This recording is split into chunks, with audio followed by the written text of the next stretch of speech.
Rachel Carter had spent years telling others to trust in God's faithfulness, but lately the silence felt unbearable. She had prayed, pleaded, and searched for answers, only to be met with stillness. If God was near, why did he feel so far away? When a troubled young man walked into her office, asking the very question she had been afraid to voice, "Does God ever just stop listening?" Rachel found herself at a crossroads. Could she offer hope when her own faith felt like a flickering flame? As she wrestled with doubt, unexpected encounters and quiet moments began to reveal something profound. Maybe God wasn't absent after all. Maybe she had been listening for the wrong thing. What if his silence wasn't a rejection, but an invitation? This is Rachel's journey, one of faith refined in the waiting, of whispers in the quiet, and of discovering that even in the silence, God is still speaking. Before we continue with the story, take a moment to subscribe. Grab a coffee or your favorite drink as we journey into the depths of God's love, where faith is tested, prayers are answered in unexpected ways, and miracles unfold when we least expect them. Stay with us, because this story will reveal just how powerful faith can be. The crisp autumn breeze carried the earthy scent of fallen leaves as Rachel Carter sat in her modest counseling office at Grace Community Church. Sunlight filtered through the partially opened blinds, painting long, shifting shadows across the room. Her Bible rested on the table, untouched. She stared at it, fingers tracing the worn leather cover. How many times have I told others to seek God's voice in His Word? The thought made her stomach knot. Lately, the silence felt unbearable. A knock at the door pulled her from her thoughts. "Come in." Her voice came out steadier than she expected. Jason stepped inside, hands shoved deep into his hoodie pockets. The teenage boy's usual smirk was gone, replaced by something heavier: uncertainty, frustration. He slumped into the chair across from her, avoiding her gaze. Rachel offered a gentle smile. "Rough week?" Jason let out a sharp breath. "I don't get it. I've been praying, reading my Bible, trying to do all the right things, but it's like God isn't even listening." His dark eyes finally met hers. "Do you think He ever just stops answering?" Rachel's throat tightened. She had counseled so many people through doubts and struggles, always pointing them back to God's faithfulness. But today, she felt like a hypocrite. "I mean, if He's really there," Jason continued, his voice thick with frustration, "why won't He say something?" The question settled between them like a weight. Rachel folded her hands in her lap, her mind racing for the right response. "I don't believe God stops listening," she said slowly, choosing her words with care. "But sometimes His silence feels overwhelming." Jason scoffed. "That's an understatement." Rachel hesitated, then leaned forward slightly. "You're not the only one who's felt this way. Even David, the man after God's own heart, cried out, 'How long, Lord? Will you forget me forever?'" She paused. "But you know what? David kept praying. Even when he felt abandoned, he still clung to God."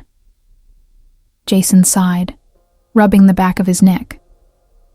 "So what am I supposed to do? Just keep praying and hope He eventually says something?" Rachel wished she had a better answer, one that would erase her own doubts along with his. "Maybe the question isn't whether God is speaking," she said quietly. "Maybe it's whether we're listening in the right way." Jason frowned, considering her words. "I don't know. I just feel like I'm talking to myself." Rachel forced a small smile. "I get that. More than you know." The silence stretched between them before Jason finally stood. "I guess I'll see you next week." Rachel nodded. "I'll be here." As the door shut behind him, she exhaled, shoulders slumping. Jason's question haunted her, because deep down, it was her question too. She reached for her Bible, hesitated, then let her hand fall back to her lap. What if she had been listening all this time, and there was simply nothing to hear? Outside, the golden leaves rustled against the church windows. The only sound in the quiet room. The only whisper she could hear. Rachel unlocked the door to her apartment, stepping into the dimly lit space that felt more like a refuge for her exhaustion than a home. Stacks of theological books lined the walls, their pages worn from years of study, yet tonight they felt as empty as her heart. She dropped her bag on the table and sighed, rubbing her temples. Jason's question from earlier haunted her. Do you think God ever just stops listening? She had given him a hopeful answer, but deep down, she wondered the same thing. Walking to the window, she pulled back the curtain and gazed at the autumn leaves swirling under the glow of the streetlight. She had prayed for healing from her past more times than she could count, but the silence stretched endlessly, each unanswered plea carving another wound into her faith. A bitter thought surfaced. What if this silence wasn't a test? What if it was reality? Shaking her head, she turned away and sat on the edge of her couch, staring at the unopened Bible on the coffee table. Once, she had clung to its promises, believing that God's voice could be found within its pages. But now, she couldn't bring herself to open it. Instead, she folded her hands and whispered a half-hearted prayer, barely above a breath. Lord, if you're there, say something. The stillness that followed was suffocating. With a weary sigh, she leaned back, closing her eyes as memories of childhood surfaced. Long nights of crying out to God, waiting for peace that never came. She had spent her life telling others to trust in him, yet she was no longer sure she believed her own words.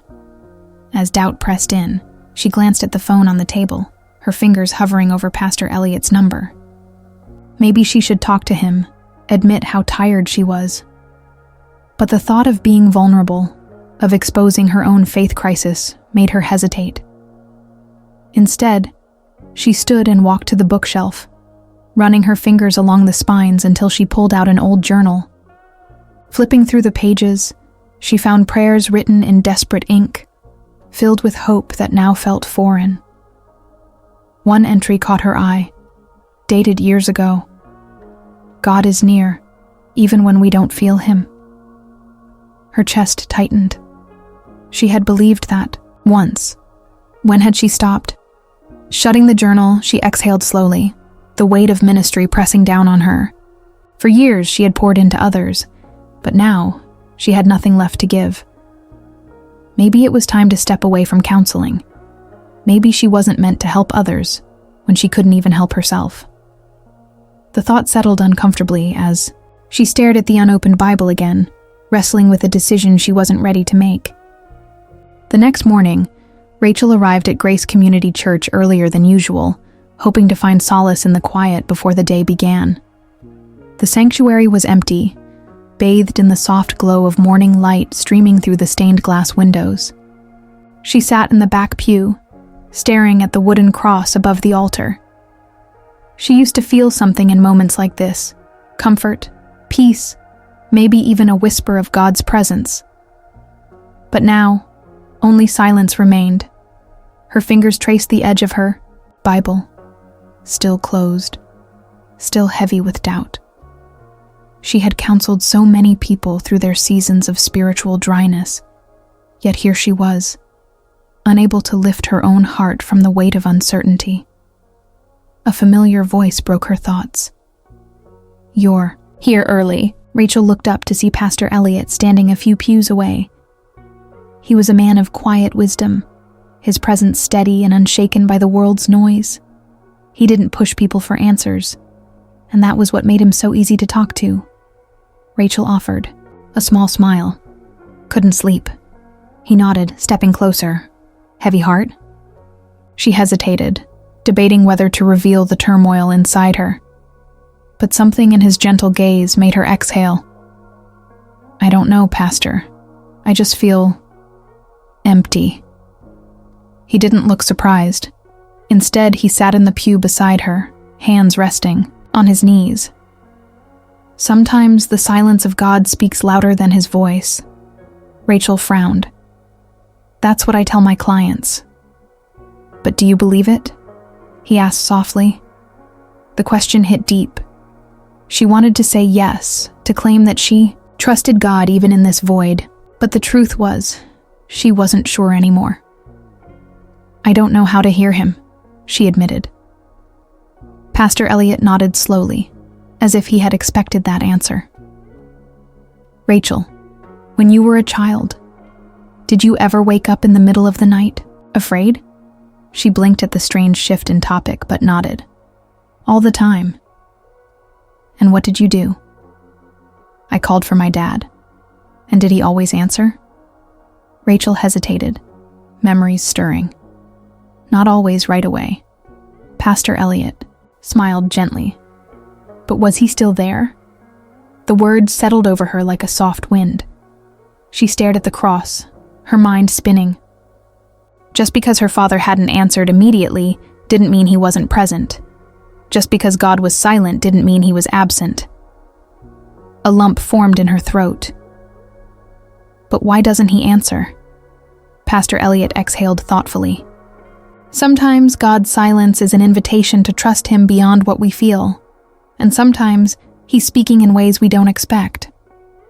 Rachel swallowed hard, feeling something shift inside her, a small crack in the wall of doubt she had built. Before she could say another word, the church doors creaked open. Mrs. Johnson, an elderly member of the congregation, shuffled in, holding a small basket. Pastor, I hope I'm not interrupting, she said warmly. I just felt the Lord nudging me to bring this over for Rachel. Rachel frowned in surprise. For me? Mrs. Johnson nodded, handing her the basket. Inside were homemade muffins and a neatly folded note. Rachel opened it, her breath catching as she read the handwritten words. Even when you don't hear him, he is near. Keep trusting. Tears stung her eyes. She looked up at Mrs. Johnson, who simply smiled. I don't know why, but I felt the Lord put that on my heart for you this morning. Rachel's fingers tightened around the note. Maybe, just maybe, God was still speaking. She just hadn't been listening in the right way. As Mrs. Johnson walked away, Pastor Elliot patted Rachel's shoulder. Sometimes, the whisper in the silence comes through unexpected voices. Rachel clutched the note to her chest, for the first time in a long time, wondering if the silence she feared wasn't silence at all. We carefully crafted this story, and we truly appreciate your support.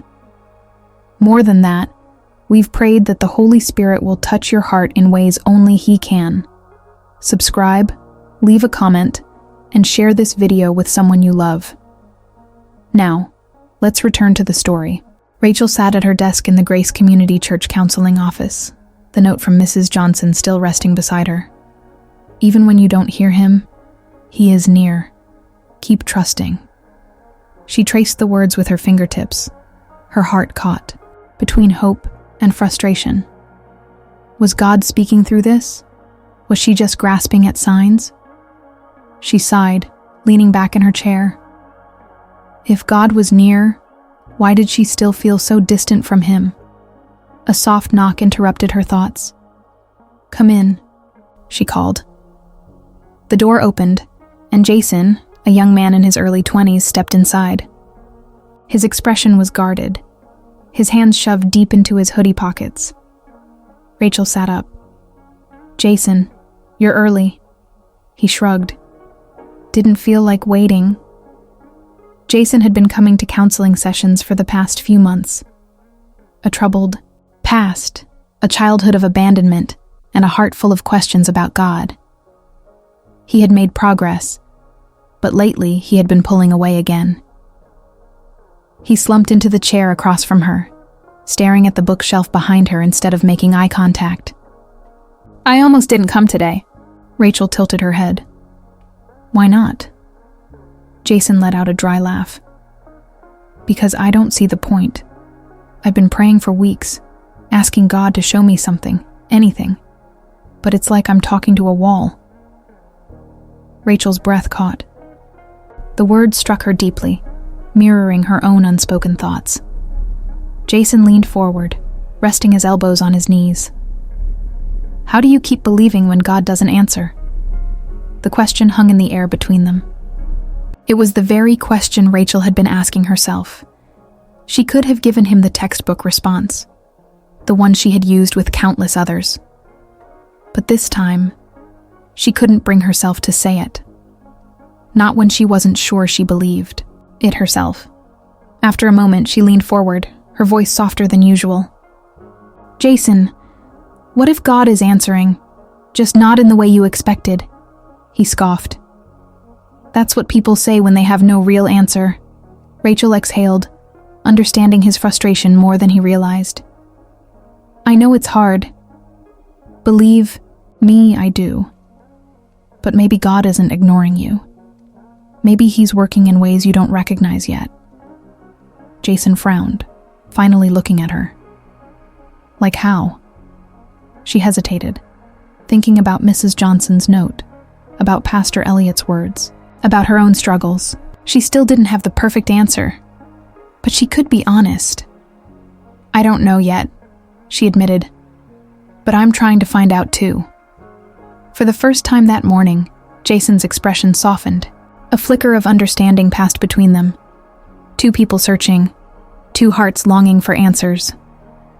After a long silence, Jason sighed and leaned back in his chair. So what do we do? Rachel managed a small smile.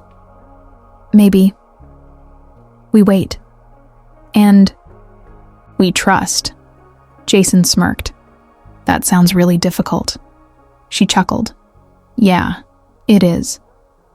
But as she sat there, facing Jason's doubts and her own, something inside her settled. Maybe she didn't have all the answers yet. Maybe she was. Still in the silence. But she wasn't alone in it. Rachel sat in the church sanctuary long after the evening service had ended. The dim glow of the overhead lights cast soft shadows on the empty pews, and the faint scent of old hymnals lingered in the air. She had stayed behind, hoping, praying, for something. A whisper, a sign, anything. But the silence pressed in like a heavy blanket, suffocating her fragile faith.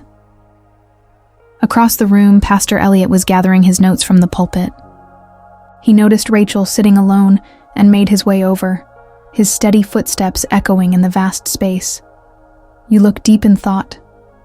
His voice was gentle, inviting. Rachel sighed. More like deep in frustration. Pastor Elliot sat in the pew in front of her, turning slightly so he could see her face. Something on your mind? Rachel hesitated, then decided there was no use hiding it. I keep asking God for clarity, for some kind of reassurance that he's still here. But I don't hear anything. I don't feel anything. Pastor Elliot nodded, as if he had expected this. And that makes you wonder if he's listening at all? Rachel looked down at her hands. I know the right answer. I know he's here. But if I'm being honest, I don't feel him. And I don't know what to do with that. Pastor Elliot was quiet for a long moment. When he finally spoke, his voice carried a depth of wisdom that made Rachel hold her breath. You ever been in a canyon, Rachel? She blinked at the unexpected question. A canyon? He smiled faintly. A deep canyon, where if you call out, your voice echoes back to you. She thought about it. Yeah, a few times. He leaned forward, resting his forearms on the back of the pew in front of him. When you yell into a canyon, it takes a second before the sound comes back. That delay doesn't mean your voice wasn't heard. It just takes time for the echo to return. Rachel furrowed her brows, but he continued. Sometimes, when we cry out to God, we expect an immediate response. We want him to answer now, to make his presence known right away. But what if you're in a spiritual canyon, Rachel? What if the silence you're experiencing isn't God ignoring you, but the time between your cry and his echo? Rachel's breath caught. What if the silence was an absence? What if it was just the waiting? Pastor Elliot's voice was soft but firm. His answers come, Rachel. Just because you don't hear them yet doesn't mean they aren't on their way. She swallowed hard. But what if I never hear them? He smiled, a knowing look in his eyes. You will. And when you do, you'll realize he was speaking all along. Rachel sat still, absorbing his words. She had spent so long fearing that the silence meant God had abandoned her. But what if she had been wrong? What if he was closer than she had ever imagined? As she left the church that night, the silence still remained. But for the first time in a long time, it no longer felt empty. The next morning, Rachel sat at her desk in the Grace Community Counseling office, staring at the unopened email on her laptop. It was from the Women's Counseling Network, an organization she had applied to months ago, hoping for a chance to expand her work beyond the church. A door of purpose, a way forward. But now, she hesitated. What if it was a rejection? What if God really was silent? Taking a deep breath, she clicked it open. Her eyes skimmed the words, and her heart sank. We regret to inform you. Rejection. Again. Rachel closed her laptop, leaning back in her chair. She had prayed about this, trusted God with this, and yet, here she was. Stuck. Waiting. Struggling to understand. A soft knock at her office door pulled her from her thoughts. She quickly wiped away the moisture gathering in her eyes before calling out, "Come in." The door creaked open, and Jason, the troubled young man she had been mentoring, stepped inside. His usual guarded expression was softer today, almost uncertain. "Hey, Miss Carter, got a minute?" Rachel forced a smile. "Of course. What's on your mind?" Jason hesitated before sitting down across from her. I've been praying, like you said I should." Rachel's eyes widened slightly. "That's great." He let out a small scoff. "Yeah, well, it doesn't feel so great. I don't think God's answering." Rachel froze. The words cut deep because they mirrored the ones she had spoken to Pastor Elliot just the night before. Jason continued, shifting uncomfortably. I'm trying, but I don't hear anything. I don't feel anything. So, what's the point?" Rachel swallowed hard, searching for words. But what could she say to him when she didn't have the answers herself? A verse drifted into her mind, one she hadn't thought about in a long time. "Wait for the Lord. Be strong and let your heart take courage. Wait for the Lord." Psalm 27:14. Rachel took a deep breath. "Jason, have you ever planted something? A seed?" He frowned. Not really." She smiled slightly. "Well, when you plant a seed, you don't see anything at first. No movement, no signs of life. It's just dirt." Jason gave her a look. "Sounds pretty pointless." Rachel nodded. "It does. But underneath the surface, something is happening. The seed is breaking, roots are forming, and soon, something will start to grow. Just because you don't see it right away doesn't mean it's not happening." Jason was quiet, absorbing her words. She continued, "Waiting on God is like that. Just because you don't hear an answer right now doesn't mean he's not working.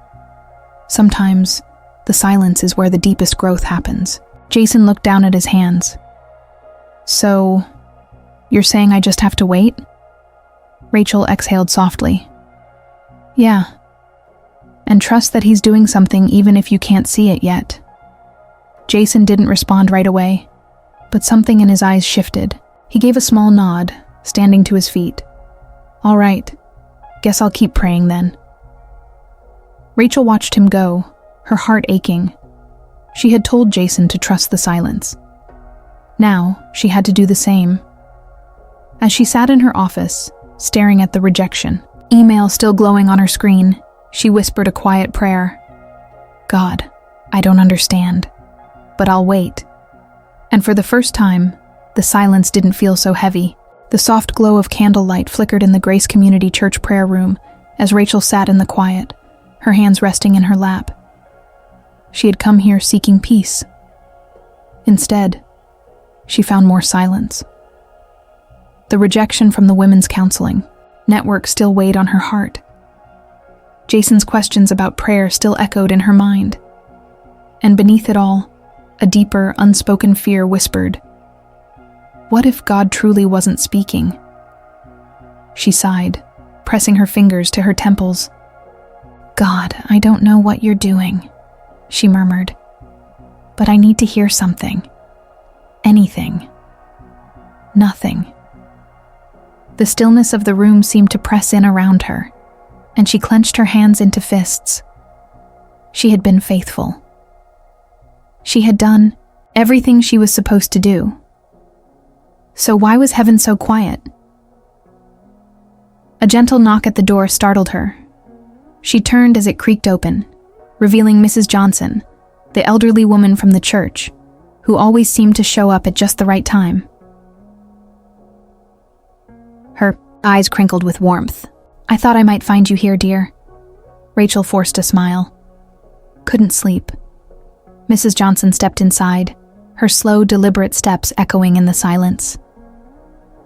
"You've got that look on your face," she said knowingly. "The one that says you're wrestling with the Lord." Rachel let out a soft, tired laugh. "Is it that obvious?" The older woman settled into the chair across from her. "To those who've been there before?" "Yes." Rachel hesitated before speaking. "I just don't understand, Mrs. Johnson. I've been praying, asking, seeking, and all I get is silence." Mrs. Johnson was quiet for a moment, then reached into her purse and pulled out a small, well-worn Bible. She flipped through the pages carefully before stopping. "Here." She slid the Bible across the table. Rachel looked down, her eyes landing on the verse, and after the fire came a gentle whisper. 1 Kings 19:12. Rachel frowned. "Elijah." Mrs. Johnson nodded. "He thought God would speak in the wind, the earthquake, the fire, but God came in a whisper instead." Rachel swallowed. "But what if I don't hear even a whisper?" Mrs. Johnson reached out, gently squeezing Rachel's hand. "Maybe the silence isn't emptiness, Rachel. Maybe it's an invitation." Rachel's breath caught in her throat. "An invitation?" The older woman continued. "God's silence doesn't mean his absence. Sometimes it's where he draws us in closer, makes us lean in, helps us listen. Not with our ears, but with our hearts." Rachel felt something shift inside her, like a door she hadn't realized was closed cracking open. For so long, she had been demanding to hear from God. Maybe he was asking her to listen differently.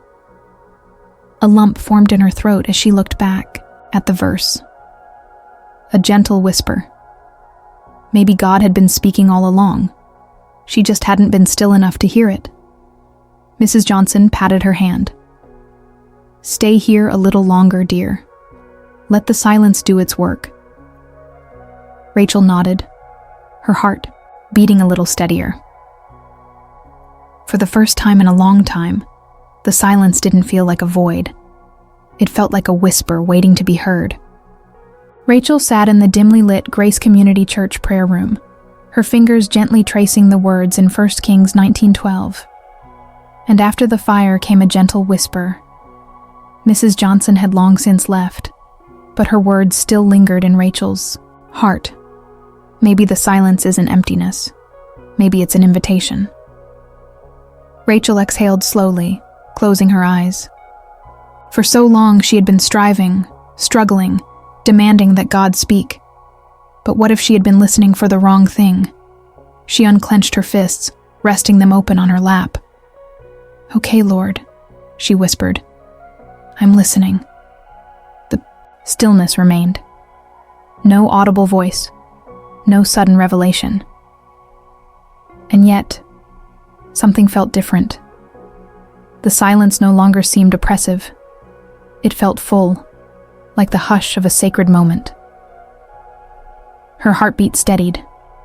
She thought back to Jason, the troubled, young man she had been counseling. He had asked her why God seemed silent, and she had struggled to answer. Now, she wondered, was God's silence a test of faith? Or was it an invitation to trust him, even when he seemed quiet? A memory surfaced from years ago, her childhood bedroom, where she had once cried herself to sleep, praying for relief from nightmares that never seemed to end. She had begged God to take away her fear, and he had been silent. But in time, she had realized he had given her something better than immediate relief. He had taught her how to trust him in fear. Maybe that was what he was doing now. Rachel opened her eyes. The silence still remained, but now it felt like a presence instead of an absence. She stood, feeling something settle deep within her. Not certainty, not all the answers, but peace. She didn't need God to speak in a loud, dramatic way. She just needed to trust that he was still here. As she turned to leave the prayer room, her phone vibrated in her pocket. She pulled it out, surprised to see a message from Pastor Elliot. "Can you meet me at the church office in the morning? I have something I'd like to discuss with you." Rachel's brow furrowed. Was this just a coincidence? Or was this part of the whisper? She didn't know yet. But for the first time in a long time, she wasn't afraid of the silence. She was ready to listen. Rachel arrived at Grace Community Church the next morning, her breath forming small clouds in the crisp autumn air. She hesitated before pushing open the heavy wooden doors. Why had Pastor Elliot asked to see her? Her heart fluttered with a mix of curiosity and apprehension. She had barely processed last night's quiet revelation in the prayer room, and now this. Inside, the church office was warm and inviting. Pastor Elliot sat behind his desk, a steaming mug of coffee in front of him. He looked up and smiled. "Rachel, come in. How are you?" She took a seat, clasping her hands together. "I'm not sure." Pastor Elliot chuckled softly. "That's an honest answer. I appreciate that." He studied her for a moment before continuing. "I wanted to talk to you because I've been praying about something, and I think you might be the answer." Rachel raised an eyebrow. "The answer to what?" He leaned forward. "We need someone to lead a new discipleship and counseling group, a place where people who feel like God is silent can come together, wrestle through their faith, and encourage one another. I believe you'd be perfect for it." Rachel's breath caught in her throat. A group for people struggling with silence. Hadn't that been her own battle? She shifted uncomfortably. "I don't know, Pastor. I don't feel qualified. I still have so many questions myself." Pastor Elliot smiled knowingly. "And that's exactly why you are qualified. Rachel, sometimes the best person to guide others is the one who's still walking the journey. You don't need to have all the answers. You just need to be willing to walk alongside them." Rachel looked down at her hands. The thought of leading something like this felt overwhelming. Could she really do it? But then she remembered last night, how the silence had felt different, how she had chosen to listen instead of resist. Maybe this was the whisper. Maybe this was her next step. She took a slow breath. "Can I pray about it?" Pastor Elliot nodded. "Of course. But Rachel, remember this. God doesn't always call the ones who feel ready. He calls the ones who are willing." Rachel left the office feeling both burdened and strangely light. She still didn't have all the answers. But maybe, just maybe, she didn't need them to say yes. Rachel sat in her small apartment that evening, a steaming cup of chamomile tea in her hands. The quiet hum of the city outside her window was almost soothing. Almost. Pastor Eliot's words from earlier that day echoed in her mind. God doesn't always call the ones who feel ready. He calls the ones who are willing. She sighed, staring at the open Bible on her coffee table. She had prayed, really prayed, about this discipleship group. But all she was met with was the same silence she had been wrestling with for so long. How could she lead others through silence when she barely knew how to navigate it herself? Her phone buzzed, pulling her out of her thoughts. A message from Jason. Rachel, do you have a few minutes? I need to talk. Rachel hesitated. She had counseled Jason for months, helping him through his struggles with anger and abandonment. But lately, he had been withdrawing. She responded quickly. Of course. Want to meet at the cafe? Yeah. See you in 10. At Evergreen Cafe, Rachel spotted Jason immediately. He sat hunched over the table, his hands gripping a paper coffee cup like it was the only thing keeping him grounded. She slid into the seat across from him. Rough day? Jason let out a humorless laugh. More like a rough life. He ran a hand through his messy brown hair. I don't get it, Rachel. I've been trying to do everything right. Reading my Bible, praying, going to church. But it's like nothing's changing. God isn't answering me. Maybe I'm just not worth it. Rachel's heart clenched.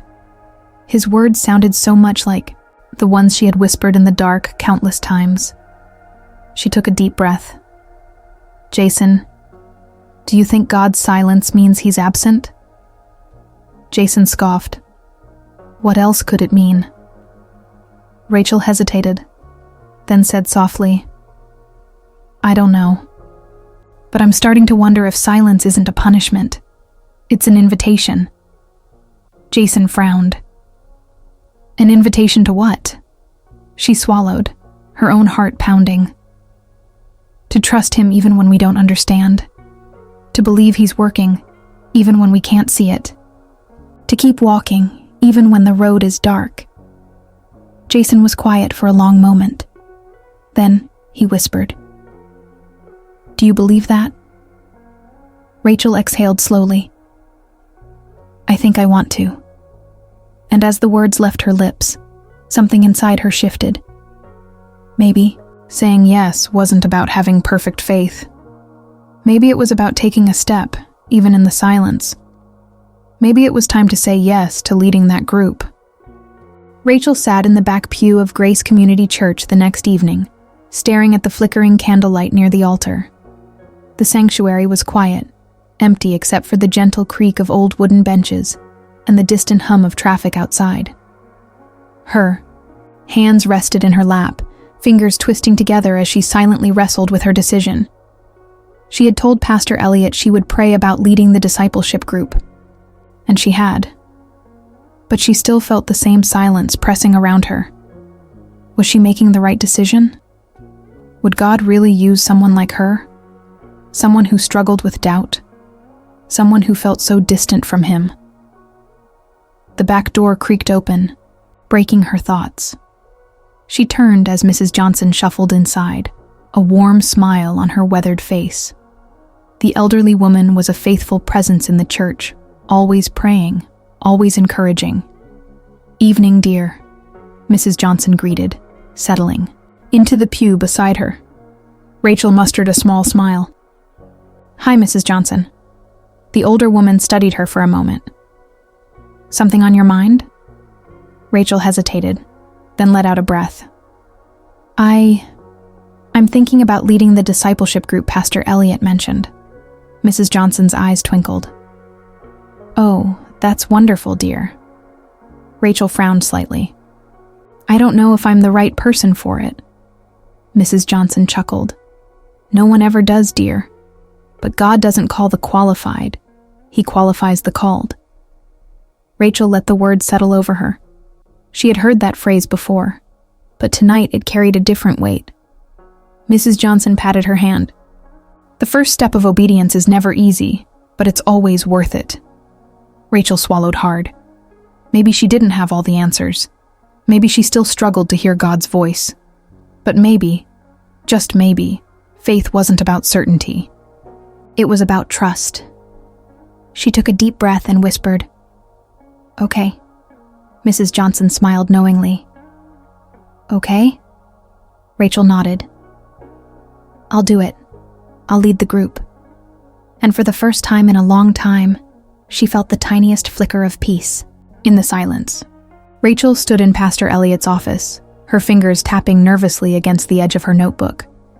The old wooden desk between them was stacked with sermon notes, a well-worn Bible open to Psalms. "You've decided then?" Pastor Elliot asked, his gentle eyes searching hers. She nodded slowly. "I'll lead the discipleship group." His face lit up with approval. "That's wonderful, Rachel. I had no doubt that God was leading you in this direction." Rachel swallowed. "I still have doubts." Pastor Elliot leaned back in his chair, steepling his fingers. "You know, Rachel, I think we often misunderstand faith. We assume it means having no doubts at all. But faith is really about walking forward, despite them." Rachel bit her lip. "But how can I lead when I feel lost?" Pastor Elliot gave a knowing smile. "Because you're not leading by your own strength. You're leading by grace." He gestured toward the Bible on his desk. "You're walking the same road the disciples walked, learning to trust when the path isn't clear." Rachel exhaled slowly. Maybe he was right. Maybe faith was taking the next step, even in silence. Pastor Elliot handed her a small booklet. "I put together some study materials to help you get started. Take some time to look through them." Rachel accepted the booklet, flipping through the pages. It was a study on trusting God in uncertain seasons, exactly what she needed. As she left the office, stepping out into the crisp evening air, she whispered a silent prayer. "Lord, I don't have all the answers, but I'll take this step. Show me where to go from here." And for the first time in a long while, she didn't need to hear an answer to know he was listening. Rachel sat in her small apartment, a steaming cup of tea in her hands. The booklet Pastor Elliot had given her lay open on the table, its pages filled with scriptures and reflection questions. Trusting God in uncertainty. The title alone felt like it had been written just for her. She sighed, running a hand through her hair. How could she lead others when she still struggled to hear God's voice? Her phone buzzed, breaking the silence. A message from Jason. "Hey, Miss Rachel, are we still meeting tomorrow?" Rachel hesitated. Jason was one of the reasons she had agreed to lead the discipleship group. He had been asking questions about faith, searching for meaning, yet hesitant to step fully into belief. If God could use her to help Jason, maybe he could still use her despite her doubts. She typed back a quick reply. "Yes, looking forward to it." As she set the phone down, a thought stirred in her heart. Maybe God wasn't asking her to have everything figured out, just to take the first step. She flipped to the first page of the study guide. Faith is confidence in what we hope for, and assurance about what we do not see. Hebrews 11. Rachel took a deep breath. It was time. Rachel sat in the church's small counseling office, her hands folded on her lap. Across from her, Jason fidgeted with the zipper on his hoodie, his eyes darting to the floor. The afternoon sunlight filtered through the blinds, casting soft shadows on the beige walls. A Bible sat between them on the coffee table, unopened. Jason exhaled sharply. "I don't get it, Miss Rachel. How do you know God is real when you can't hear him? When everything feels empty?" Rachel stiffened. His words echoed the very thoughts that had plagued her own heart. For months, she had been asking the same question. feeling the weight of God's silence pressing down on her. And yet, here she was, expected to offer guidance when she was just as lost. She took a slow breath. "That's a fair question," she admitted, "and an honest one." She paused, searching for the right words. Sometimes, faith isn't about feeling God's presence. It's about trusting that He's there, even when we don't hear Him. Jason scoffed. "That sounds nice, but what if He's not? What if we're just talking to the air?" Rachel studied the young man in front of her. Jason had started coming to Grace Community Church a few months ago. A troubled past, a broken home. He was searching for something, for someone, to hold on to. She thought of her own prayers, whispered into the darkness of her apartment. She had pleaded with God for answers, for a sign, but had been met with silence. And yet, she was still here, still seeking, still believing. She reached for her Bible, flipping through the pages until she found Isaiah 41:10. Turning the book toward Jason, she pointed to the verse. "So do not fear, for I am with you.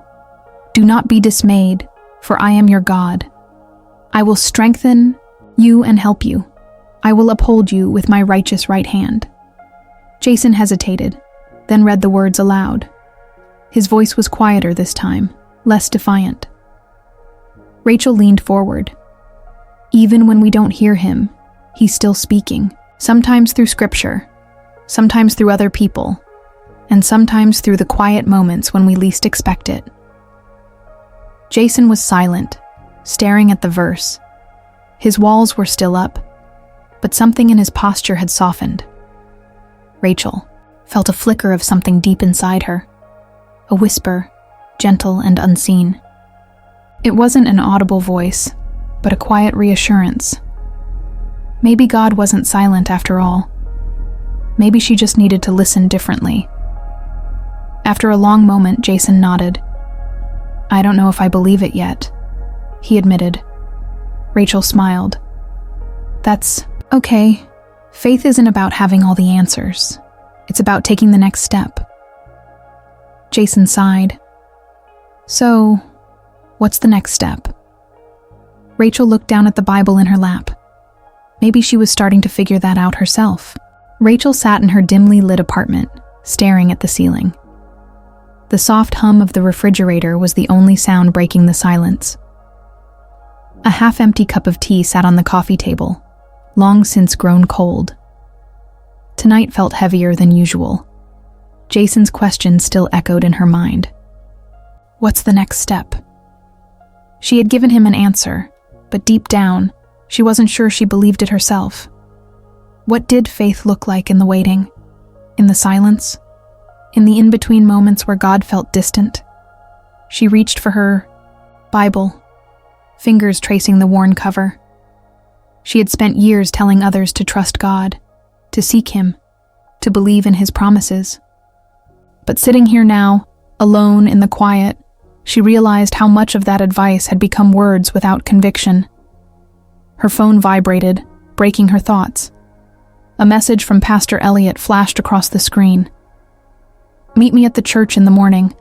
I want to show you something." Rachel frowned. The cryptic message was unusual for him, but something in her heart nudged her to go. The next morning, Rachel arrived at Grace Community Church, the autumn air crisp against her skin. The leaves crunched beneath her boots as she walked toward the front doors. Inside, the sanctuary was empty, except for Pastor Elliot, who stood near the altar with a broom in his hand. "You're just in time," he said with a small smile, continuing to sweep. Rachel raised an eyebrow. "For what? Cleaning duty?" Elliot chuckled. "Not quite, but I do need your help." Rachel hesitated, then stepped forward. "What are we doing?" The pastor set the broom aside and gestured toward the front pews. "Sit with me for a moment." She did, folding her hands in her lap. Elliot was quiet for a moment before speaking. "You've been struggling," he said gently. Rachel looked down. "I don't know how to hear God anymore." Elliot nodded. "You know, sometimes we expect God to speak in grand gestures, burning bushes, parting seas, booming voices from heaven." He gestured to the stained glass window above them, sunlight streaming through. "But often, he speaks in the stillness." Rachel swallowed hard. "But what if the stillness feels empty?" Elliot smiled. "Then you wait." Rachel frowned. "Wait for what?" "For him to reveal himself in his time." She exhaled. "That's not easy." "No, it's not," Elliot agreed. "But faith isn't about having constant reassurance. It's about trusting in the waiting, even when you don't see the way forward." Rachel looked up at the cross, behind the altar. Could she really trust God in the waiting? Elliot stood. "Come on, I want to show you something outside." Rachel followed, unsure of what to expect, but for the first time in a long time, willing to take the next step. Rachel followed Pastor Elliot outside, the crisp autumn air swirling around them. The morning sun had just begun to rise, casting a golden hue over the church grounds. She hugged her coat tighter around her body, watching as Elliot led her toward the small garden behind the church. The garden wasn't much, just a few raised beds with patches of withering plants from the past season. The vibrant greens of summer had faded, leaving behind dry stalks and shriveled leaves. Rachel glanced at Elliot, wondering why he had brought her here. "What do you see?" he asked, his hands resting on the wooden fence surrounding the garden. Rachel furrowed her brow. "A dying garden," Elliot chuckled. "That's what I thought you'd say." He crouched down and brushed away some of the dried leaves. "Look closer." Rachel hesitated, then knelt beside him.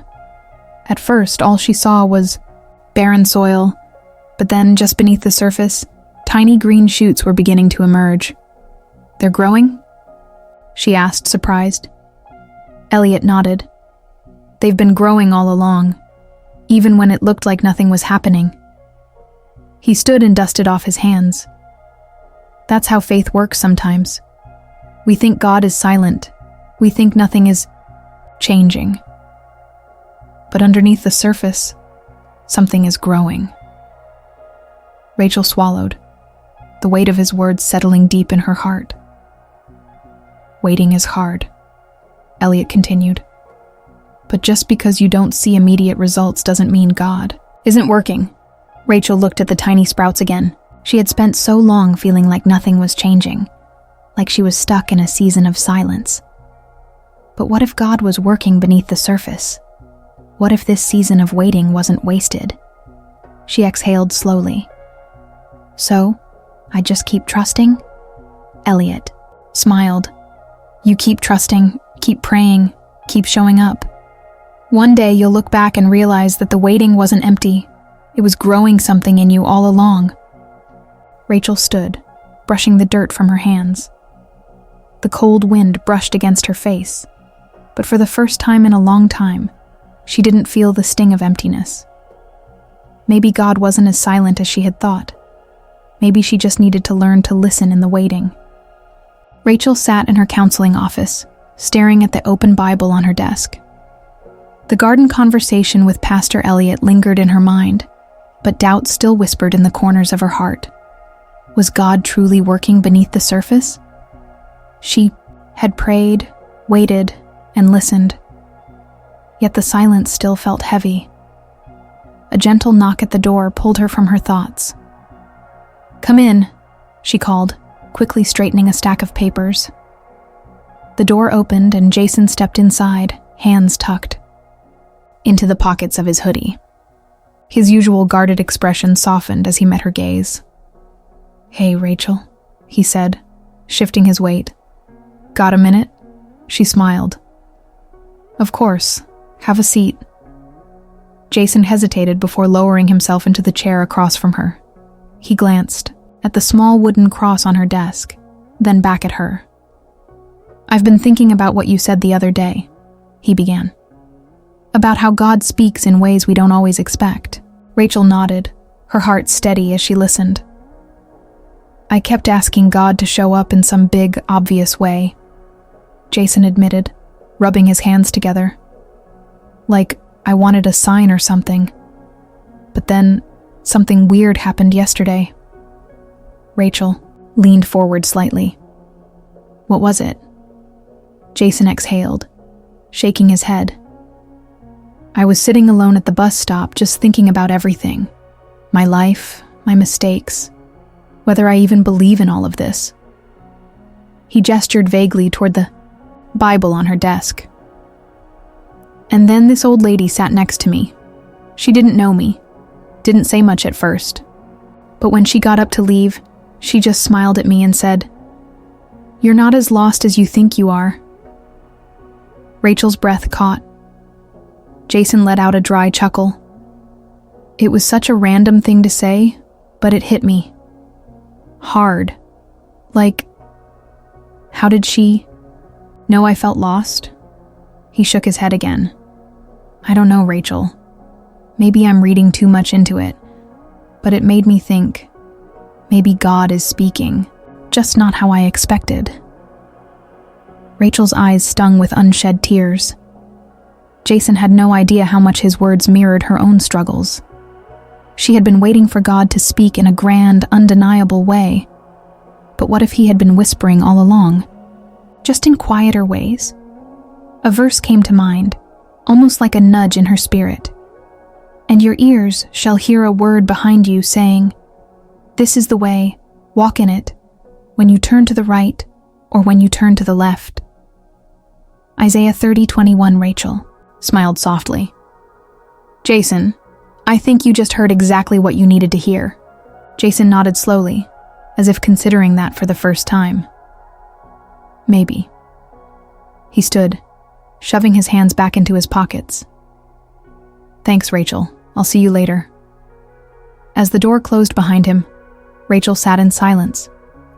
But for the first time in a long time, the silence didn't feel empty.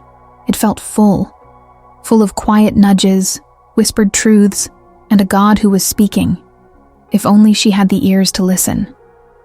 Rachel sat in the dimly lit prayer room at Grace Community Church, her hands folded in her lap.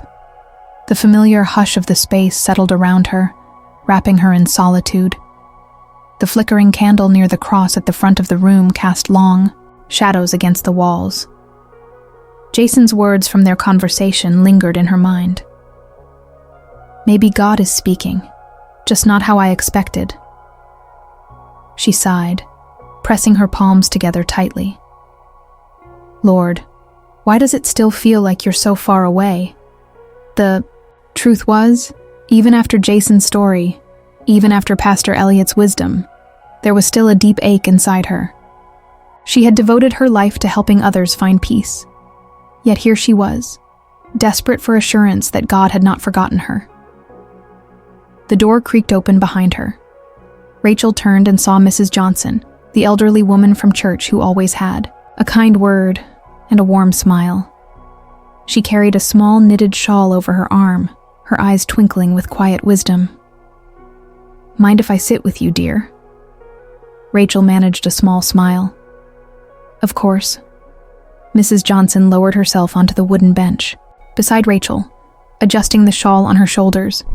For a moment, she simply sat in silence, hands resting gently in her lap. Then, in her soft, knowing voice, she said, "You seem troubled, child." Rachel hesitated, unsure how much to say. But then, her shoulders slumped. "I've been praying," she admitted, listening, waiting, but God still feels distant. Mrs. Johnson nodded slowly. "Ah, yes, the silence." Rachel glanced at her, surprised. "You've been through this?" Mrs. Johnson chuckled. "Oh, many times, more than I can count." She sighed, patting Rachel's hand. "You see, dear, We often think God's silence means he's absent. But silence is not the absence of God. It's an invitation. Rachel's brow furrowed. An invitation? Mrs. Johnson smiled. Yes. An invitation to trust him beyond what you can hear. To walk by faith, not by sight. She took Rachel's hands in her own, her grip warm and firm. God is always speaking, Rachel. Sometimes through scripture, sometimes through people, sometimes in the still, small moments we overlook, and sometimes he speaks by asking us to wait. Rachel felt tears sting her eyes. She had been so focused on hearing something, anything, that she hadn't considered what God might be teaching her in the waiting.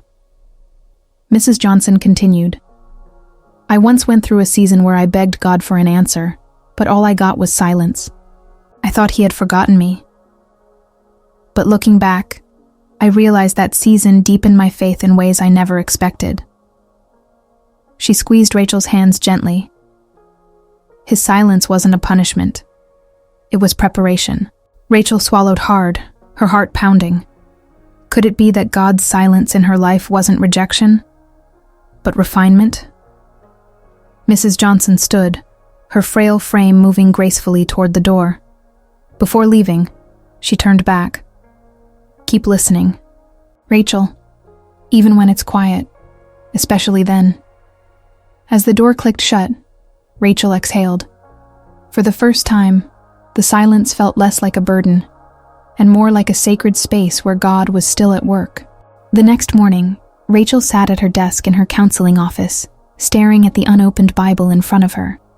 Mrs. Johnson's words still echoed in her heart. Silence is not the absence of God. It's an invitation. For years, she had sought to hear God in dramatic ways. A vision, a sign, a sudden overwhelming sense of his presence. But maybe she had been listening for the wrong thing. She exhaled slowly and whispered a prayer. Lord, I'm here. Even if I don't hear you the way I want, I trust that you are near. A knock at the door interrupted her thoughts. Come in, she called, straightening in her chair. Jason stepped in, his expression uncertain. Hey, Rachel, got a minute? Of course. She gestured to the chair across from her. What's on your mind? Jason hesitated before sitting down. He rubbed the back of his neck, clearly searching for the right words. You know how I told you about my dad? How I wanted to fix things, but he never gave me the chance. Rachel nodded, remembering his painful confession. Well, I saw him yesterday. Rachel's eyebrows lifted in surprise. Really? Jason let out a shaky breath. Yeah. I was walking past the old diner near my neighborhood, and there he was, sitting alone in the corner. He swallowed hard. I almost kept walking, but something stopped me. It wasn't like a loud voice or anything, just this quiet feeling, like a whisper in my heart telling me to go in. Rachel listened intently. So I did. Jason shook his head. I sat down across from him, and he looked just as surprised as I felt. At first, we just stared at each other, but then I told him I forgave him. His voice wavered. I didn't even know I was going to say it, but the words just came out. Rachel's chest tightened with emotion. Jason sniffed and gave a short laugh. And you know what he did? He started crying.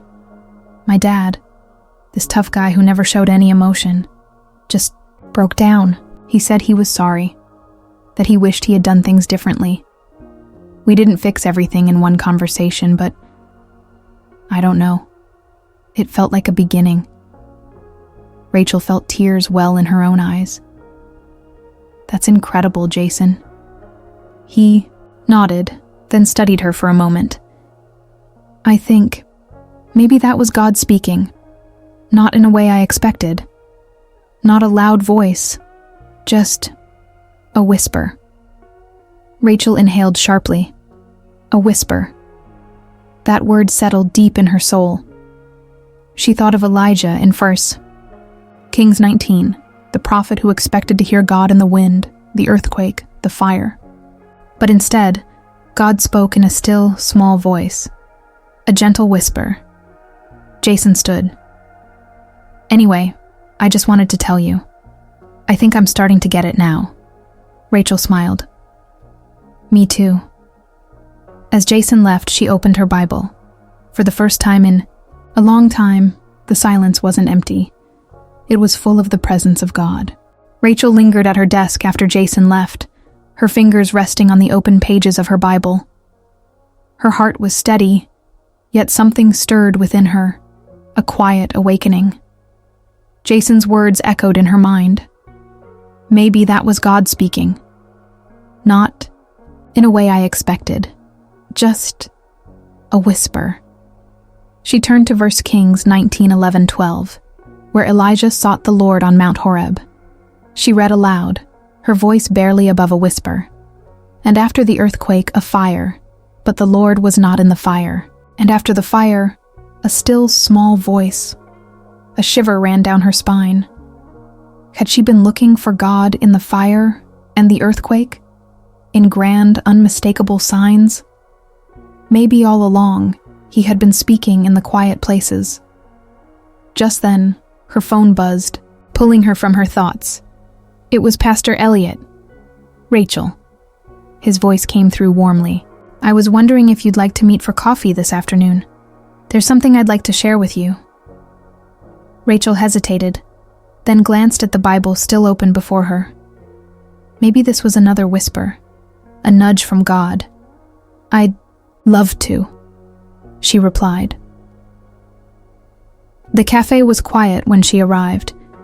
The rich aroma of freshly brewed coffee filled the air, mingling with the soft hum of instrumental music.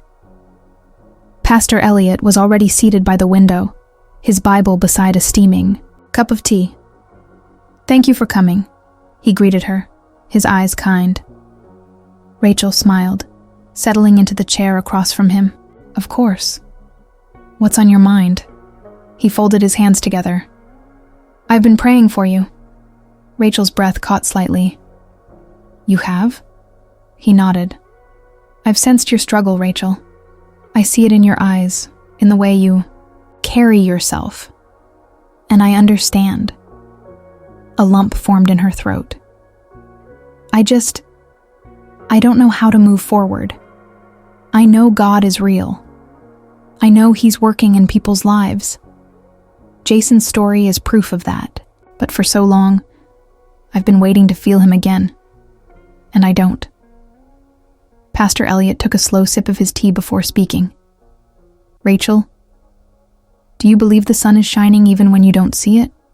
She furrowed her brow. "Of course." "And do you believe the wind is moving even when you don't hear it?" "Yes," she said softly. "Then why do you struggle to believe that God is near, even when He is silent?" Rachel blinked, his words hitting deep. "Sometimes," he continued, "God's silence is not absence. It's an invitation. He teaches us to trust Him beyond our feelings. Faith is not built on emotions, Rachel. It's built on truth." She looked down, tears pricking her eyes. "I want to believe that." Pastor Elliot smiled. "Then start by trusting that He's been with you all along." Rachel exhaled, a weight lifting. Maybe the silence wasn't a void. It was a presence, a stillness where God whispered His love in ways beyond words. And for the first time in years, she listened. Rachel left the cafe with Pastor Elliot's words still echoing in her heart. Sometimes God's silence is not absence, it's an invitation. She had spent years searching for His voice, waiting for an unmistakable sign. But what if He had been speaking in the quiet all along? What if her longing itself was proof of His presence? The afternoon sky was overcast, a gentle breeze rustling the branches of the oak trees lining the street. Rachel pulled her coat tighter around her and walked aimlessly, her mind deep in thought. God, have I been looking for you in the wrong places? A memory surfaced. One from her childhood. She had been 6 years old, afraid of the dark, clutching her mother's hand as a thunderstorm raged outside. "Mom, why doesn't God talk to me?" she had asked. Her mother had smiled gently, brushing damp curls from Rachel's face. "Oh, sweetheart, he does. Sometimes we just have to be still enough to hear him." Rachel's breath hitched. Had she forgotten the simple faith of her childhood? The quiet trust that didn't demand constant reassurance? As she reached the steps of Grace Community Church, she hesitated. A familiar tug pulled at her heart. It wasn't Sunday. The doors would likely be locked. But she found herself pressing her palm against the wooden door anyway. To her surprise, it opened with a soft creak. Inside, the sanctuary was dimly lit, the air thick with the scent of old hymnals and polished wood. The silence wrapped around her, not heavy or suffocating, but inviting. She walked slowly down the center aisle, her footsteps muffled by the thick carpet. At the altar, a single candle flickered. Rachel hesitated. Then, almost instinctively, she knelt. She didn't have the perfect words. She didn't have a grand revelation. She only had a whisper. "I'm here, Lord." Tears welled in her eyes. "I've been searching for you for so long. But maybe you've been here all along." A deep exhale escaped her lips, as if something unseen had been lifted from her shoulders. For the first time in years, Rachel didn't feel the need to demand answers. She simply rested in the silence, and in that stillness, she knew God was there. Rachel woke before dawn, the dream lingering like a melody she couldn't quite place. The words, "I am with you, always," still echoed in her heart. For the first time in a long while, she felt a peace that didn't depend on her emotions. It was simply there. Slipping out of bed, she wrapped herself in a cardigan and walked to the window. The world outside was still asleep, the streetlights casting long shadows. She exhaled deeply. "Lord, I don't need to hear you loudly to know you're near, but if you are whispering, help me to listen." She picked up her Bible, flipping aimlessly before her eyes settled on Isaiah 41:10. "Fear not, for I am with you. Be not dismayed, for I am your God. I will strengthen you, I will help you, I will uphold you with my righteous right hand." Rachel let the words settle in her heart. His righteous right hand. She had been so focused on the silence that she had missed the ways God had been holding her all along. Through Pastor Elliot's words, through Jason's faith journey, through the unexpected moments of stillness. Later that morning, Rachel arrived at Grace Community Church. She had promised to meet Jason for coffee, but before heading to the cafe, she slipped into the sanctuary. The church was empty, save for the faint creak of wooden pews settling in the quiet. The stained glass windows cast colored patterns on the floor as sunlight streamed through them. Rachel sat down near the front, her fingers grazing the fabric of the seat. It had been a while since she had sat in this stillness without desperately seeking a feeling. Instead of striving, she simply was. She closed her eyes. No grand revelation came, no overwhelming emotion, but she felt held. Miss Carter. Rachel turned to see Jason jogging toward her outside the church. His usual guarded expression had softened. "Hey, Jason," she said, smiling. "How are you?" He shifted his weight, glancing down. "Better, I think. I've been praying more.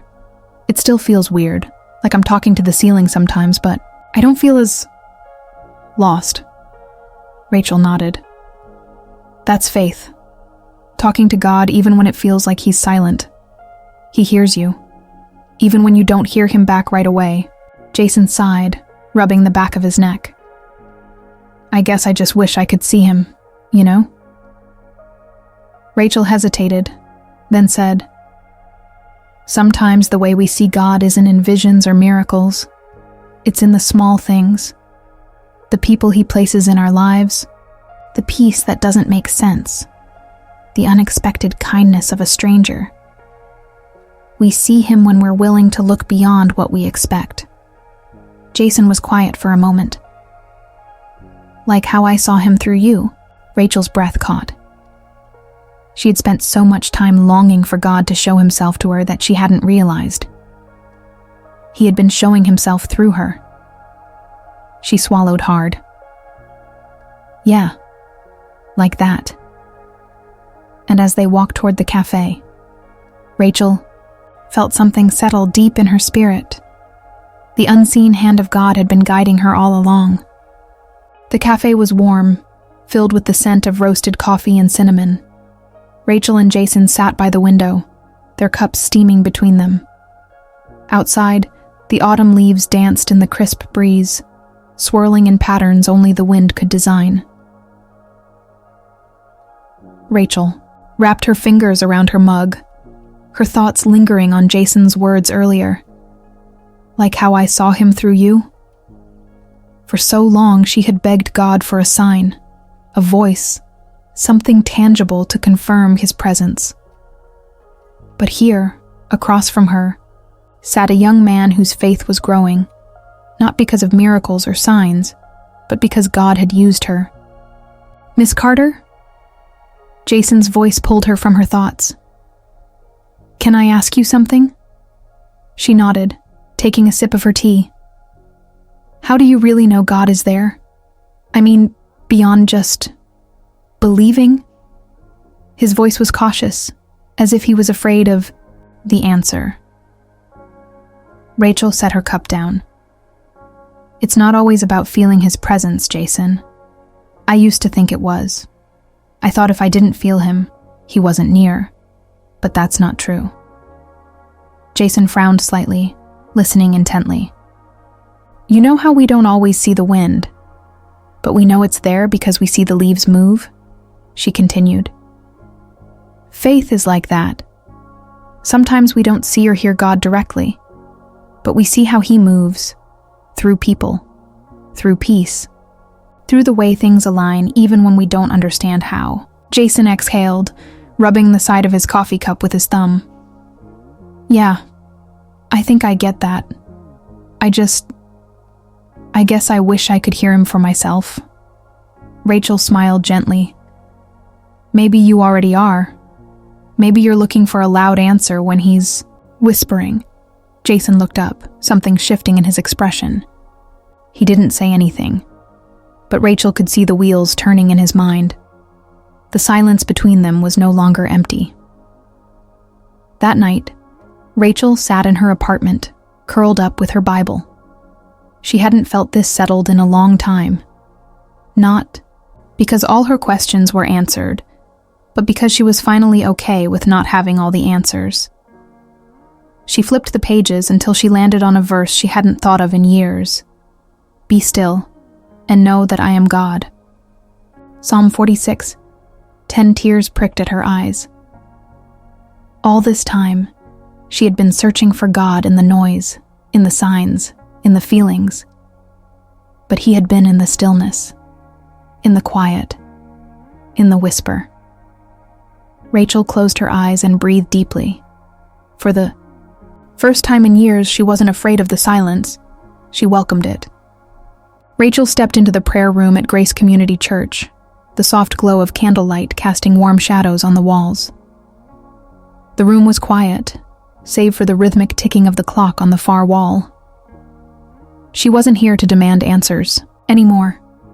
She had come to listen. Sinking to her knees, she let out a slow breath. "Be still and know that I am God." The verse had lingered in her heart since last night, wrapping around her like a comforting embrace. "Lord," she whispered, "I don't need to hear you the way I thought I did. I just need to know you're here." And for the first time she did. It wasn't a voice from the heavens. It wasn't an overwhelming feeling that washed over her. It was simply peace, a knowing, a certainty that He was, and had always been, near. The door creaked open softly, breaking her thoughts. She turned to see Pastor Elliot standing there, his Bible tucked under one arm. "Hope I'm not interrupting," he said gently. Rachel shook her head. Not at all. He stepped inside and sat on the wooden bench near the wall, studying her thoughtfully. "You seem different tonight. Lighter." Rachel smiled. "I think I finally stopped trying to force God to speak on my terms." Pastor Elliot nodded approvingly. "That's a big step." She hesitated before asking, "Did you ever go through something like this? A time when God seemed silent?" He exhaled, leaning back against the wall. "More times than I can count. But I learned something important." He looked at her with warmth. God's silence isn't absence. Sometimes it's an invitation to trust him in the stillness. Rachel let his words settle over her. That's exactly what she had come to realize. "Funny," she mused. "I've been looking for his voice, but maybe he's been leading me all along." Pastor Elliot grinned. "Now you're starting to sound like a counselor who actually believes what she tells others."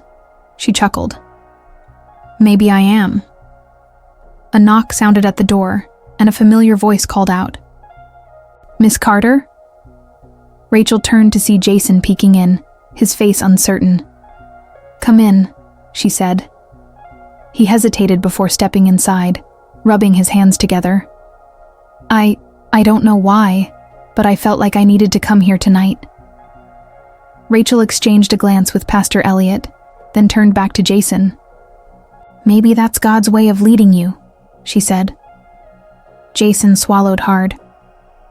"You really think so?" Rachel smiled. "I do." The young man shifted on his feet, uncertainty still in his eyes, but something else too. Hope. Rachel motioned for him to sit. "Let's talk." And as she spoke, she realized something. She wasn't just mentoring Jason. God had used him to guide her back to faith too. Jason sat across from Rachel in the dimly lit prayer room, his hands fidgeting in his lap.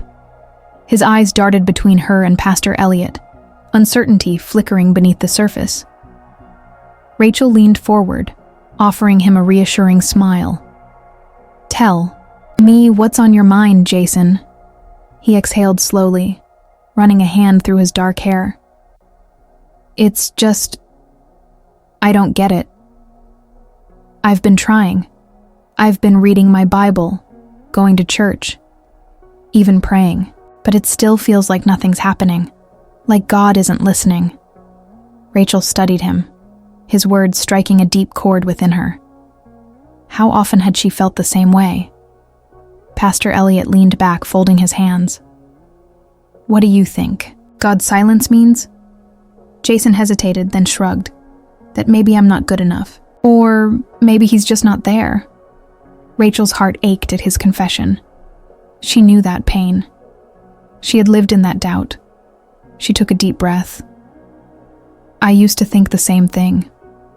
Jason lifted his eyes to meet hers. "You did?" She nodded.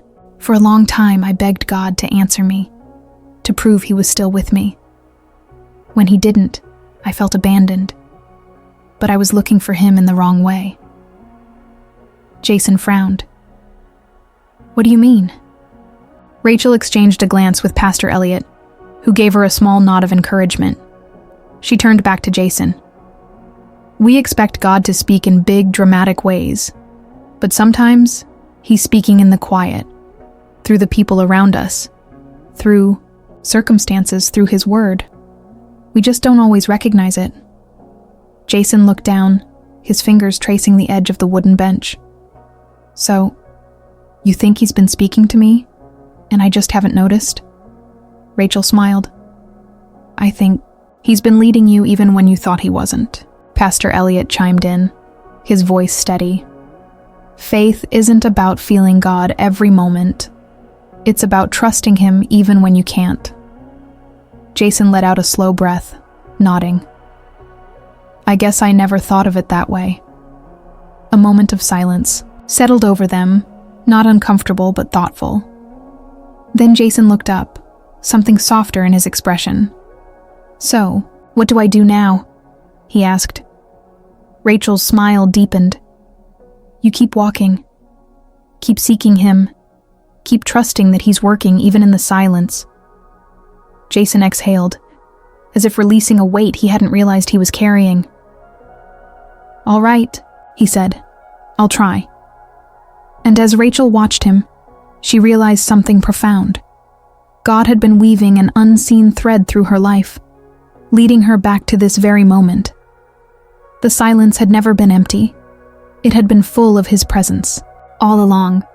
Rachel sat alone in the prayer room long after Jason had left. A single candle flickered on the small wooden table beside her, its soft glow casting long shadows on the walls.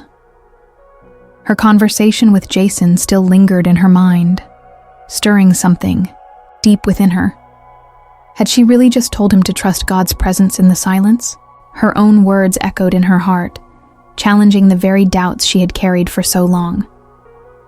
She took a deep breath and opened her Bible, flipping to Isaiah 30:21, the verse she had clung to in her darker moments.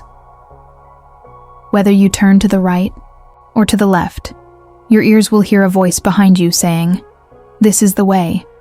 Walk in it.'" Rachel traced the words with her fingers, whispering them softly. "Lord, have you really been speaking all this time?" A gentle knock on the door pulled her from her thoughts.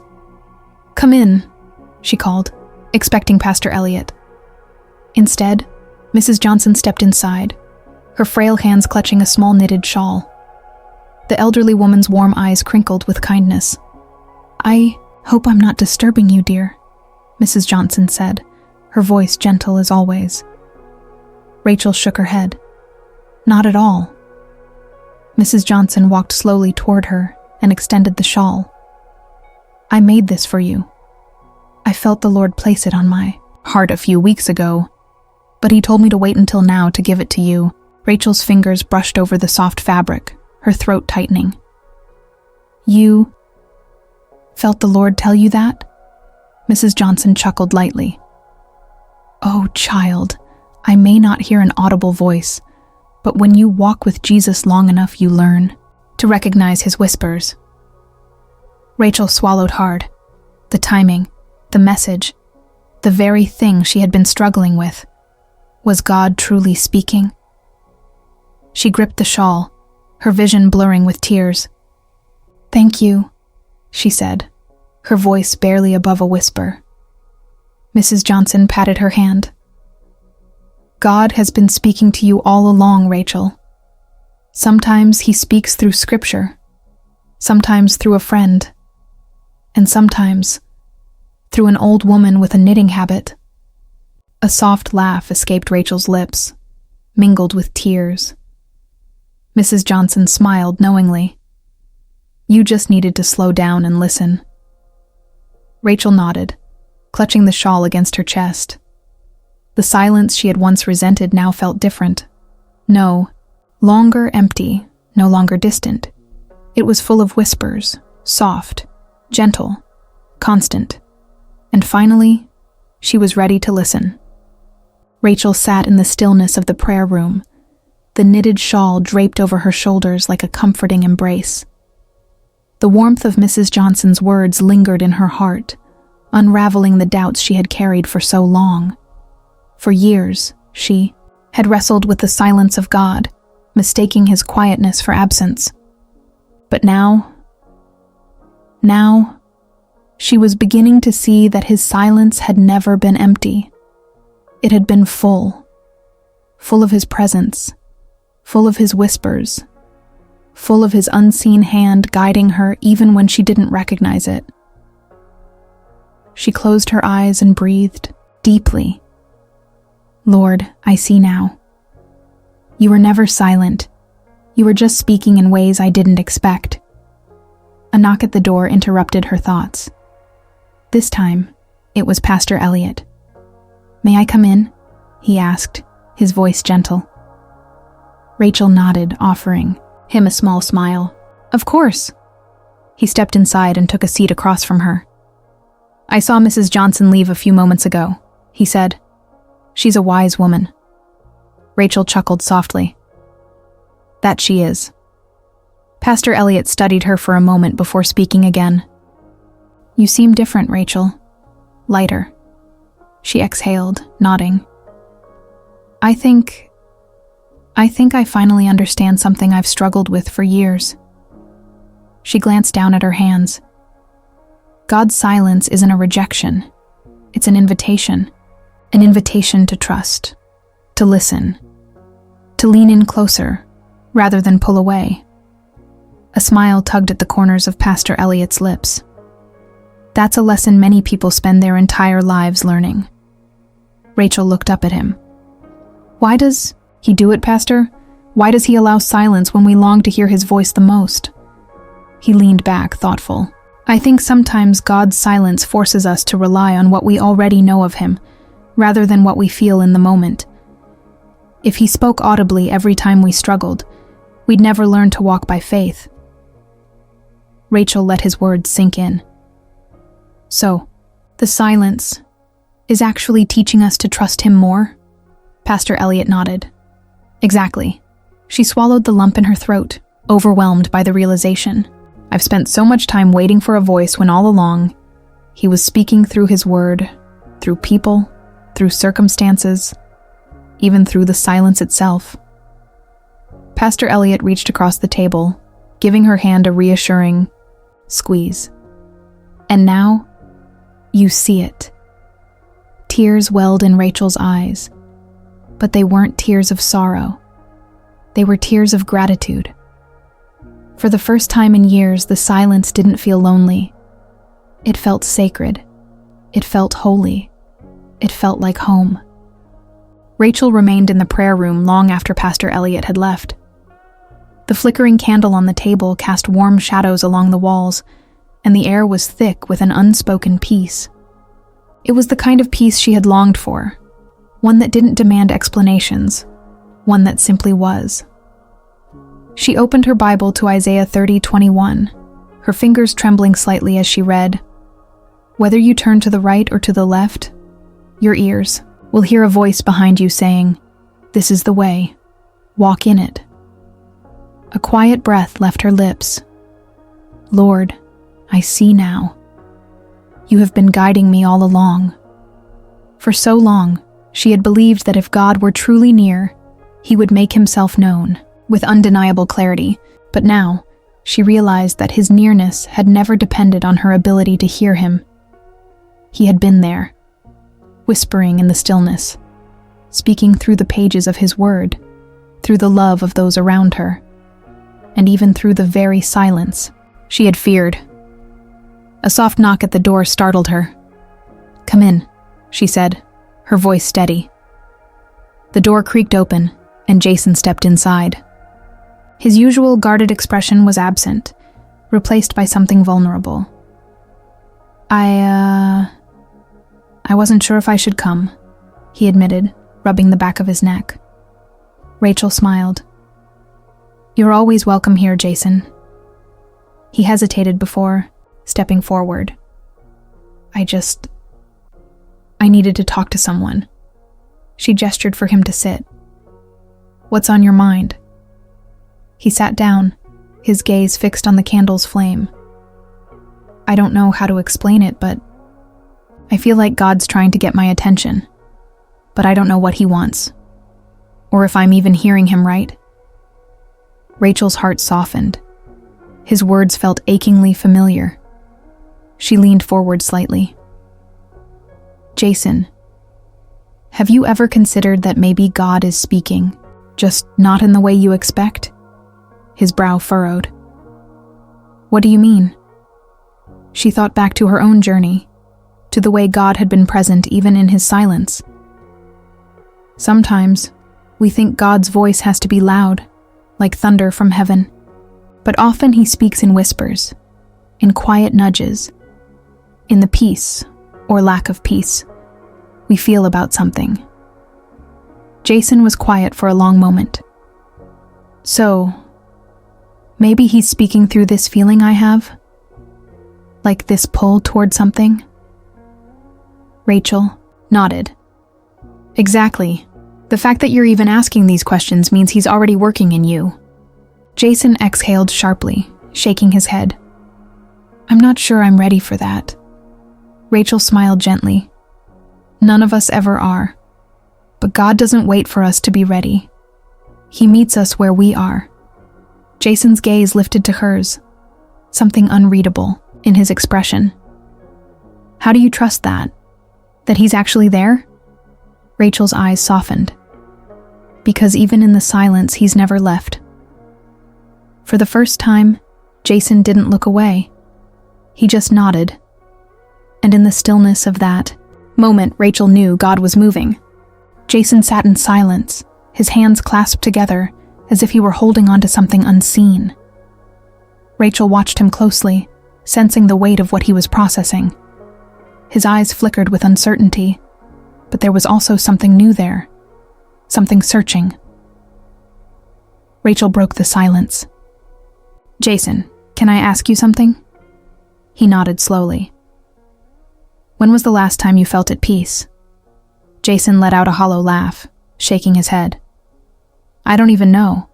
Maybe when I was a kid, before everything got messed up. Rachel leaned forward. And what about now? Sitting here, talking about all this. Do you feel even a hint of peace? Jason hesitated, glancing toward the candle flickering on the table. It's weird. I do. I mean, I don't have all the answers, but something about this, about being here, it's different. Rachel smiled. That's God, Jason. He's drawing you in, even if you don't fully understand it yet. He swallowed hard. But what if I mess it up? What if I let him down? She shook her head gently. Jason, God isn't waiting for you to get everything right. He's inviting you into a relationship with him, just as you are. You don't have to have it all figured out. Jason's jaw tightened as he looked away. I've made a lot of mistakes, Rachel. Her heart ached at the pain in his voice. So have I, she admitted. But God's grace isn't about how many times we fall. It's about how he lifts us up. Jason let out a deep breath, rubbing his hands over his face. I don't know what I'm doing. Rachel nodded. That's okay. Just take one step at a time. For a long moment, Jason stared at the candlelight, as if searching for something in the flickering flame. Then, almost hesitantly, he whispered, God, if you're really there, help me see you. Rachel's heart swelled as she heard the honesty in his words. She reached across the table, placing a gentle hand over his. He hears you, Jason, even now. Jason didn't say anything, but he didn't pull away either. And in that quiet moment, Rachel realized something profound. This wasn't just about Jason's journey. It was about her own. For so long, she had longed for God's voice to break through the silence. But now, she understood. He had never truly been silent. He had been speaking through every moment, every conversation, every stirring in her heart. Even in the silence, he had been guiding her. And as Jason sat there, wrestling with his own questions, Rachel knew one thing for certain. God's unseen hand was at work, and it always had been. Rachel knelt in the prayer room, the worn carpet soft beneath her knees. A single lamp cast a warm glow over the space, illuminating the open Bible in front of her. She traced her fingers over the words of Isaiah 30:21. Whether you turn to the right or to the left, your ears will hear a voice behind you saying, "This is the way, walk in it." Tears welled in her eyes as the weight of those words sank deep into her soul. For so long, she had begged God for a clear voice, for an unmistakable sign that he was near. She had questioned, doubted, and even wondered if she had been forgotten. But now, in this quiet room, she saw it all so clearly. God had never been silent. He had spoken through Jason's journey, through Pastor Elliot's wisdom, through Mrs. Johnson's unexpected encouragement. He had whispered through the kindness of strangers, the pages of scripture, the quiet nudges in her heart. Even when she couldn't hear him in the way she expected, he had been leading her all along. A soft knock at the door pulled Rachel from her thoughts. She turned to see Jason standing there, uncertainty in his eyes. "Hey," he said, shifting awkwardly. I didn't want to interrupt." Rachel smiled. "You're not." He hesitated, then stepped inside. "I think I want to pray." Her breath caught, but she nodded. "Okay." Jason knelt beside her, his hands clenched together. His voice was barely above a whisper. "God, I don't know how to do this right, but I want to know you. I want to believe you're real. I don't have much to offer, but I think I need you." Tears slipped down Rachel's cheeks as she listened. It wasn't perfect, it wasn't eloquent, but it was real, and she knew. God was listening. As Jason sat back, exhaling shakily, Rachel whispered, "He hears you." Jason looked at her, searching her face. "Do you really believe that?" She smiled through her tears. "With everything in me." And for the first time in what felt like forever, Rachel no longer needed a thunderous voice from heaven or a miraculous sign to know God was near. The whisper had been in the silence all along, and that was enough. This story is a reminder that God moves in ways we may not always understand, but His love never fails. If this touched your heart, let us know in the comments. We'd love to hear your thoughts. Don't forget to subscribe and share this video with someone who needs to be reminded that miracles still happen. All glory and honor belong to Jesus, Christ our Lord and Savior. Until next time, stay strong in faith and never stop believing.